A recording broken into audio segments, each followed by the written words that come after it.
بسم اللہ الرحمن الرحیم۔ السلام علیکم ورحمۃ اللہ وبرکاتہ۔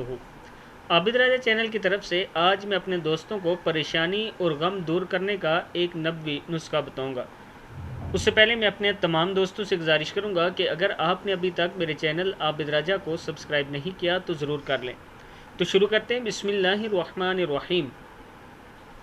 حضرت انس بن مالک رضی اللہ تعالیٰ عنہ فرماتے ہیں، نبی اکرم صلی اللہ علیہ وآلہ وسلم جب نماز سے فارغ ہوتے تو دائیں ہاتھ سر پر پھیرتے اور فرماتے، بسم اللہ الذی لا الہ الا هو الرحمن الرحیم، اللہم اذہب عنی کیا ہے اللہم اذہب عنی الہم والحزن۔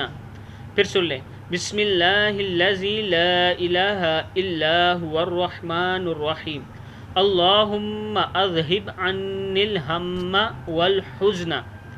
اللہ کے نام سے شروع کرتا ہوں جس کے سوا کوئی معبود نہیں، وہ بڑا مہربان اور بہت ہی رحم کرنے والا ہے۔ اے اللہ تو ہر فکر اور غم کو مجھ سے دور فرما۔ کتاب کا حوالہ نیچے موجود ہے۔ میں اپنے دوستوں سے گزارش کروں گا کہ جب بھی کوئی حدیث یا دعا آپ تک پہنچتی ہے تو ارادہ کر لیا کریں اس پر عمل کرنے کی۔ اس ویڈیو کو آپ دوستوں نے آگے ضرور شیئر کرنا ہے۔ السلام علیکم ورحمۃ اللہ وبرکاتہ۔